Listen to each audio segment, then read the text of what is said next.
नमस्कार जय जगन्नाथ आम चैनल को आपण मानकु बहुत बहुत स्वागत। सांग माने आपण माने जानती सुख एवं दुख एही दुईटी जाक मनुष्यर अभिभाज्य अंग अटे।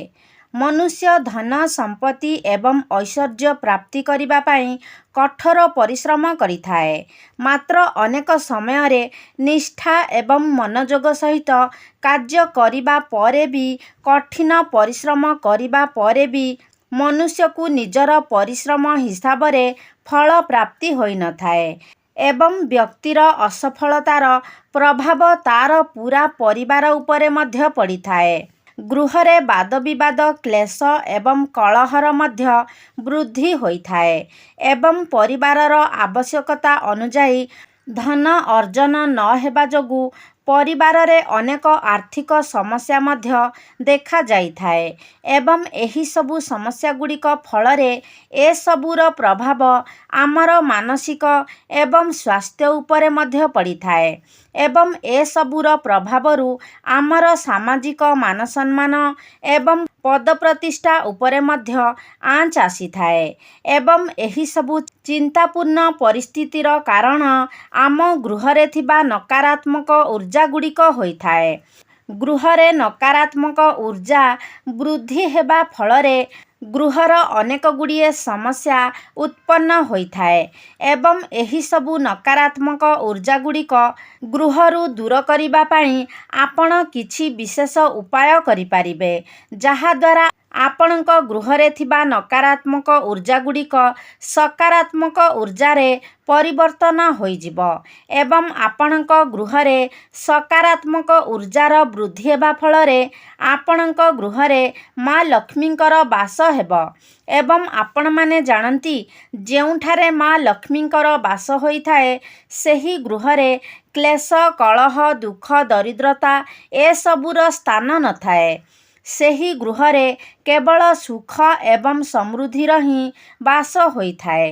सांग माने बृहस्पति को प्रसन्न करिबा द्वारा आपण निज जीवन रे सुख एवं संपूर्णतार वृद्धि करि पारिबे एवं आपणकर मान सम्मानर मध्य आपण वृद्धि करि पारिबे। बृहस्पति को नवग्रहंक मध्यरे एक सौभाग्यशाली एवं मंगलकारी ग्रह भावरे विवेचना करा जाइथाए। तांकु देवगुरु बृहस्पति बोली मध्य माना जाइथाए। से हेउछंती देवता मानंकर गुरु एवं शुभत्वर प्रतीक। आपण माने जानती आमर जेउ पांचटी तत्व रही थाए सेही पांचटी तत्व मध्यरु आकाश तत्वर अधिक आधिपत्य रही थाए, जहा फलरे तार प्रभाव व्यापक एवं विराट मध्य होई थाए। बृहस्पति देवंकर आराधना आपणकु एही सबु समस्यार निश्चय समाधान कराई पारिबो। देवगुरु बृहस्पति हलदिया रंगर कारक अटंती एवं आपण जदि बृहस्पति देवंकु हलदिया रंगर वस्त्र अर्पण करती तेबे आपण तांकु हलदिया रंगर वस्त्र अर्पण करी निज जीवनर एही सबु समस्यार समाधान करि पारिबे। आमे घरे प्रतिदिन व्यवहार करुथिबा हलदीर ज्योतिष शास्त्र रे अनेक महत्व रहिछि। एही हलदीर प्रयोग अनेक पूजा पाठ रे मध्य करा जाइथाए एवं ज्योतिष शास्त्र रे हलदीर संबंध बृहस्पति देवंक सहित अछि बोली माना जाइथाए। तेबे गुरुबारटी बृहस्पति देवंकर बार बोली माना जाइथाए। तेबे आपण जदि गुरुबार दिन हलदीर एही उपाय करिनियंती तेबे एहा द्वारा आपणक जीवनरु अनेक गुड़िए समस्यार समाधान करि पारिबे। तेबे आजिर एही भिडियो रे मु आपण मानंकु हलदीर किछि एपरी उपाय विषय कहिबाकु जाउछि जेउ उपाय गुड़िकु पालन करी आपण निज कुंडली रे बृहस्पति को मजबूत करि पारिबे। तेबे सांग माने भिडियोटी रे आगकु बढ़िबा पूर्वरु भिडियोटी को लाइक करी चैनलटी को सब्सक्राइब करि दियंतु एवं कमेंट बॉक्स रे जय श्री लक्ष्मी नारायण निश्चय लिखिबे। सांग माने एही गुरुवार दिनटी श्रीहरि विष्णु एवं माता लक्ष्मी को मध्य समर्पित अटे। ଭଗବାନ ଶ୍ରୀ ବିଷ୍ଣୁ ଏହି ସୃଷ୍ଟିର ତାରଣହର୍ତ୍ତା ଅଟନ୍ତି ଏବଂ ଭଗବାନ ବିଷ୍ଣୁଙ୍କର ମଧ୍ୟ ପ୍ରିୟ ରଙ୍ଗ ହୋଇଥାଏ ହଳଦିଆ ରଙ୍ଗ ଏବଂ ଏହି ହଳଦୀଟି ମଧ୍ୟ ଭଗବାନ ବିଷ୍ଣୁଙ୍କର ଅତ୍ୟନ୍ତ ପ୍ରିୟ ଅଟେ।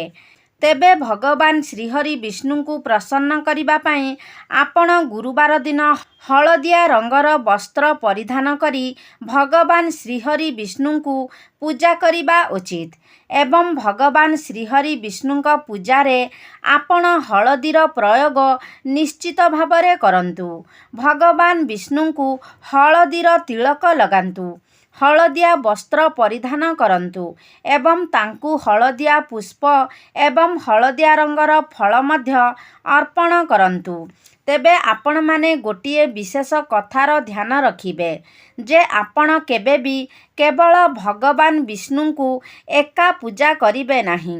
ଭଗବାନ ଶ୍ରୀହରି ବିଷ୍ଣୁଙ୍କ ସହିତ ମାତା ଲକ୍ଷ୍ମୀଙ୍କୁ ଏକା ସହିତ ପୂଜା କରିବେ ଏବଂ ଆପଣ ପୂଜା କରିବା ସମୟରେ ନିଜର ବାହୁରେ କିମ୍ବା ନିଜର କଣ୍ଠରେ ହଳଦୀର ଏକ ଟୀକା ନିଶ୍ଚୟ ଲଗାନ୍ତୁ। ଏହା ଆପଣଙ୍କୁ ବୃହସ୍ପତି ଦେବଙ୍କର କୃପାଦୃଷ୍ଟି ପ୍ରାପ୍ତ କରାଇବା ପାଇଁ ମଧ୍ୟ ସାହାଯ୍ୟ କରିଥାଏ। ଆପଣ ଯଦି ପ୍ରତ୍ୟେକ ଗୁରୁବାର ଦିନ ସ୍ନାନ କରୁଥିବା ଜଳରେ 2 ଚୁଟକି ହଳଦୀ ମିଶାଇ ସ୍ନାନ କରନ୍ତି, ତେବେ ଆପଣଙ୍କର ଯଦି ବିବାହଜନିତ ସମସ୍ୟା ଥାଏ ତାହାର ସମାଧାନ ହୋଇଯାଇଥାଏ। ଏହି ଉପାୟ ଦ୍ୱାରା ଆପଣଙ୍କର ଚାକିରି ଏବଂ ବ୍ୟାପାରରେ ମଧ୍ୟ ଉନ୍ନତି ଏବଂ ବୃଦ୍ଧି ହୋଇଥାଏ। ତେବେ ସ୍ନାନ ପରେ ଆପଣ ପ୍ରତ୍ୟେକ ଦିନ ପ୍ରଥମେ ପ୍ରଭୁ ସୂର୍ଯ୍ୟଦେବଙ୍କୁ ଜଳ ଅର୍ପଣ କରନ୍ତୁ ଏବଂ ସେହି ଜଳରେ 2 ଚୁଟକି ହଳଦୀ ମିଶାଇ ଜଳ ଅର୍ପଣ କରିବା ଦ୍ୱାରା ଆପଣଙ୍କ କୁଣ୍ଡଳୀରେ ବୃହସ୍ପତି ଗ୍ରହ ମଧ୍ୟ ମଜବୁତ ହୋଇଥାନ୍ତି ଏବଂ ଆପଣଙ୍କର ଜୀବନ ମଧ୍ୟ ସୁଖମୟ ହୋଇଥାଏ। ସାଙ୍ଗମାନେ, ଆପଣମାନେ ଜାଣନ୍ତି ଯେ ଗୁରୁବାର ଦିନ ଘରେ ପୋଛା ଲଗାଇବା ଉଚିତ ନୁହେଁ। ମାତ୍ର ଗୁରୁବାର ଦିନ ଆପଣ ଘରେ ଝାଡ଼ୁ କରିସାରିବା ପରେ କିଛି ପାଣିରେ କିଛି ହଳଦୀ ମିଶାଇ ଯଦି ଘର ସାରା ଛିଞ୍ଚନ୍ତି, ତେବେ ଏହି ଉପାୟ ଦ୍ୱାରା ଆପଣଙ୍କର ଗୃହ ଶୁଦ୍ଧ ଏବଂ ପବିତ୍ର ହୋଇଥାଏ। ଆପଣ ପ୍ରତ୍ୟେକ ଦିନ ଲକ୍ଷ୍ମୀନାରାୟଣଙ୍କ ପୂଜା କରିସାରିବା ପରେ ହଳଦୀ ଏବଂ ଚନ୍ଦନର ଟୀକା ନିଜ ମଥାରେ ଏବଂ କଣ୍ଠରେ ଲଗାନ୍ତୁ। ଏପରି କରିବା ଦ୍ୱାରା ଆପଣଙ୍କୁ ପ୍ରତ୍ୟେକ କାର୍ଯ୍ୟରେ ସଫଳତା ପ୍ରାପ୍ତ ହୋଇଥାଏ।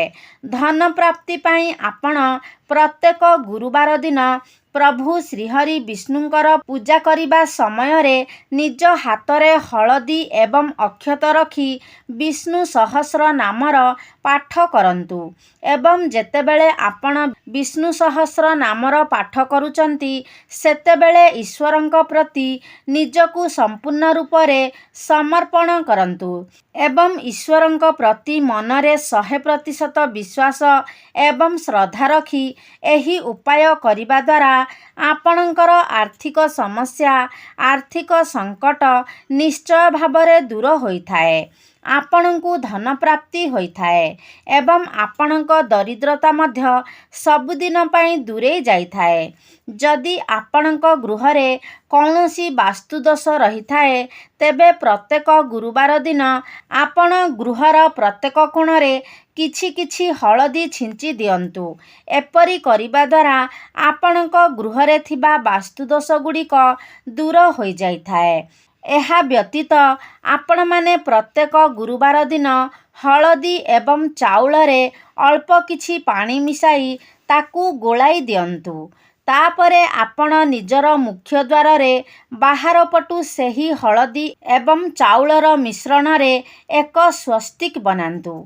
ଜ୍ୟୋତିଷ ଶାସ୍ତ୍ରରେ ଏହି ମାଙ୍ଗଳିକ ଚିହ୍ନକୁ ପ୍ରତିଷ୍ଠା, ମାନସମ୍ମାନ, ସମ୍ପନ୍ନତା ଏବଂ ପ୍ରଗତିର ପ୍ରତୀକ ମାନାଯାଇଥାଏ। ଏହା ଆପଣଙ୍କ ଗୃହକୁ ଆସୁଥିବା ସମସ୍ତ ନକାରାତ୍ମକ ଶକ୍ତିଗୁଡ଼ିକୁ ନିଜ ଭିତରକୁ ଶୋଷି ନେଇଥାଏ ଏବଂ ଆପଣଙ୍କ ଗୃହ ମଧ୍ୟକୁ ଏହାକୁ ପ୍ରବେଶ କରିବାକୁ ଦେଇନଥାଏ। ସ୍ୱସ୍ତିକର ପ୍ରୟୋଗ ଦ୍ୱାରା ଆପଣ ଧନ ବୃଦ୍ଧି, ଗୃହ ଶାନ୍ତି, ବାସ୍ତୁଦୋଷ ନିବାରଣ ଏବଂ ଚିନ୍ତାରୁ ମଧ୍ୟ ମୁକ୍ତି ମିଳିଥାଏ।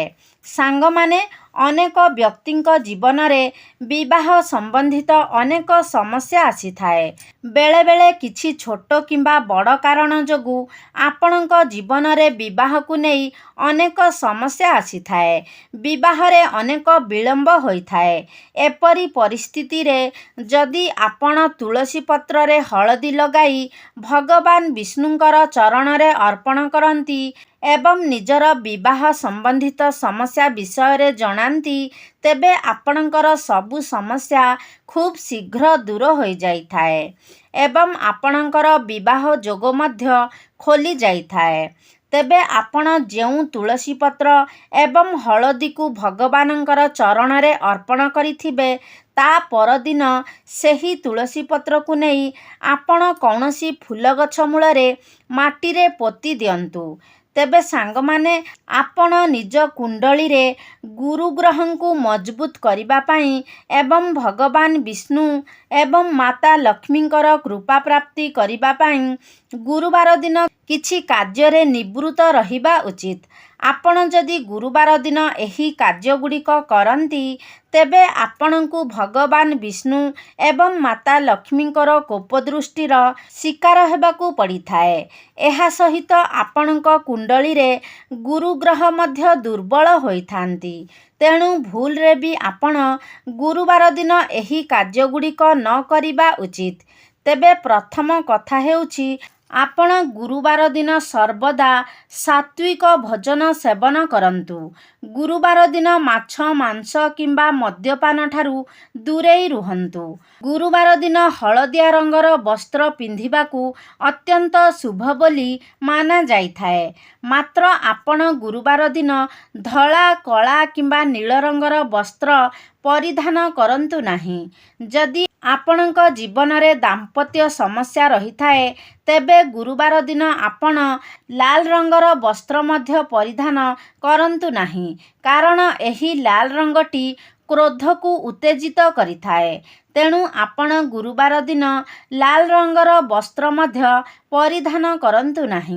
ଗୁରୁବାର ଦିନ ଆପଣ କାହାକୁ ପଇସା ଉଧାର ଦିଅନ୍ତୁ ନାହିଁ।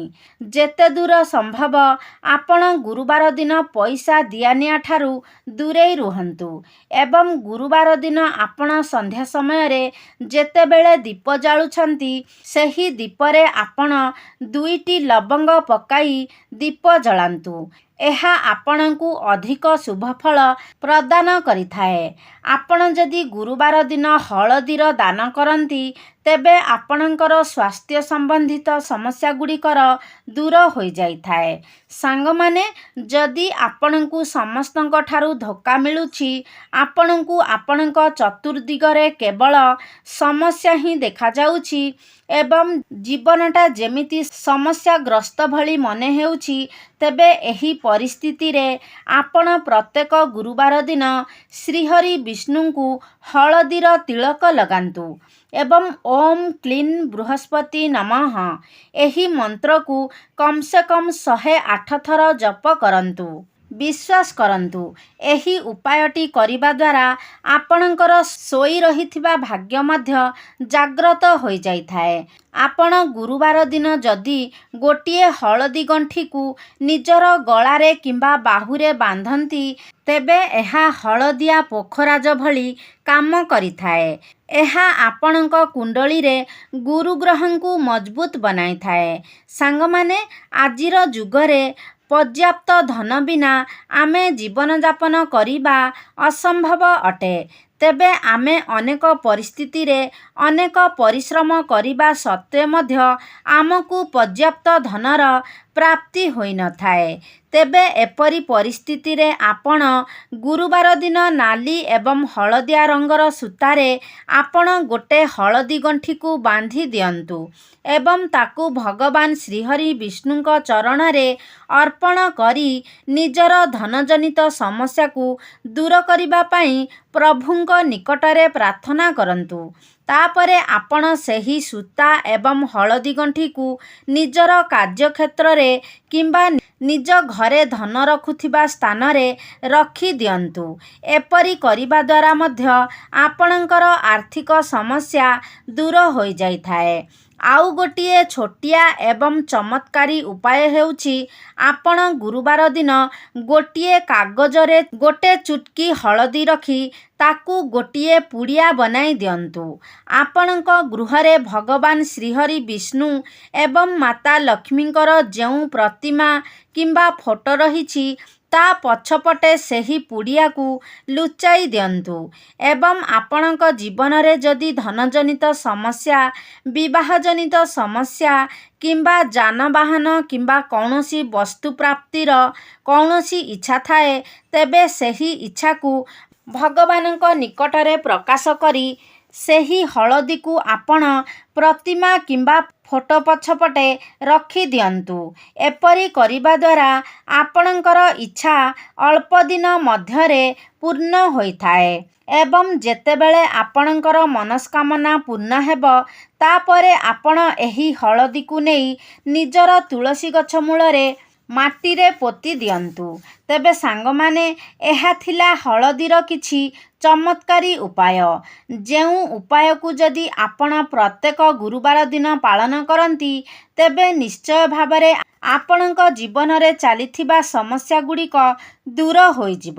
ସାଙ୍ଗମାନେ, ଶେଷରେ ଗୋଟିଏ କଥା କହିବାକୁ ଯାଉଛି, ଆମ ଜୀବନରେ ଗ୍ରହମାନଙ୍କର ସ୍ଥିତି ସବୁବେଳେ ପରିବର୍ତ୍ତନ ହେବ।